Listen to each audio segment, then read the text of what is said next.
Assalamualaikum warahmatullahi wabarakatuh. Bismillahirrahmanirrahim. Alhamdulillahirabbil alamin wa bihi nasta'in wa ala umuri dunya waddin wassalatu wassalamu ala asyrafil anbiya'i wal mursalin sayyidina wa maulana Muhammadin wa ala alihi wa ashabihi ajma'in. Amma ba'd. Para pemirsa yang berbahagia, bulan Ramadan merupakan bulan yang penuh berkah, karena pada bulan ini Allah melipat gandakan pahala bagi orang yang melakukan amal ibadah. Tak heran, pada bulan ini banyak orang berlomba-lomba melakukan amal ibadah untuk bekal di akhirat. Salah satu amal ibadah yang disyariatkan adalah iktikaf, atau berdiam diri di dalam masjid dengan sifat tertentu. Dalil disyariatkannya iktikaf termaktub dalam surah Al-Baqarah ayat 125 dan ayat 187. Ayat yang pertama berbunyi, Bismillahirrahmanirrahim. Wa ahidna ila Ibrahim wa Ismail an tahhira baitiya lit-ta'ifina wal 'akifina war-ruk'is sujud. Artinya, dan ketika kami perintahkan kepada Ibrahim dan Ismail, bersihkanlah rumahku untuk orang-orang yang tawaf, yang iktikaf, serta yang rukuk dan sujud. Ayat yang kedua berbunyi, Bismillahirrahmanirrahim. Wala tubashiruhunna wa antum 'akifuna fil masajid. Artinya, dan janganlah campuri mereka ketika engkau dalam keadaan beriktikaf di masjid. Nah, penyandaran masjid sebagai tempat khusus untuk ibadah dan perintah untuk tidak bersetubuh dengan istri merupakan sebuah indikasi bahwa iktikaf adalah sebuah ibadah. Hukum melakukan iktikaf asalnya adalah sunnah mustahab atau sunnah yang dianjurkan. Namun hukum ini dapat menjadi haram apabila dilakukan oleh seorang istri tanpa izin dari suaminya.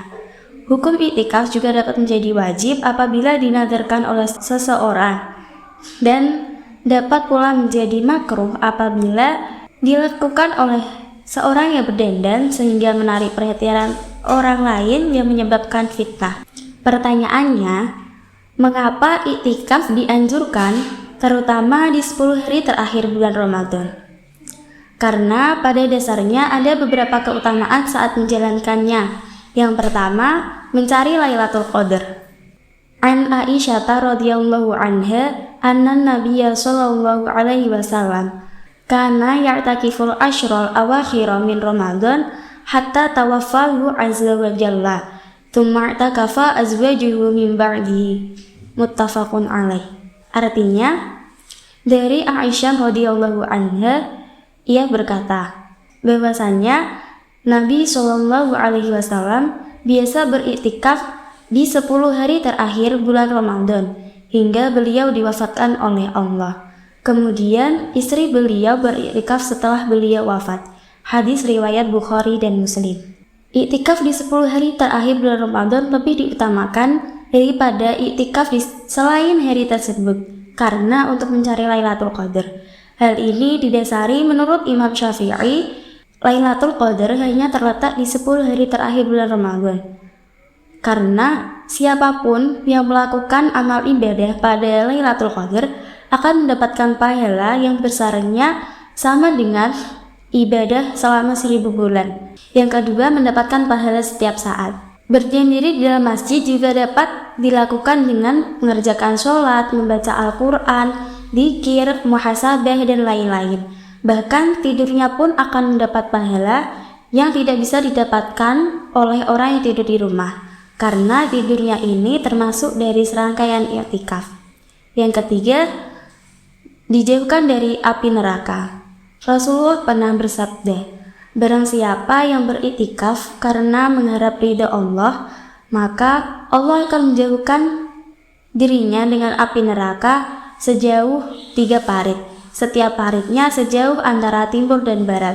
Hadis riwayat Tabrani dan Baihaqi. Menurut jumhur ulama, iktikaf dianjurkan di setiap waktu.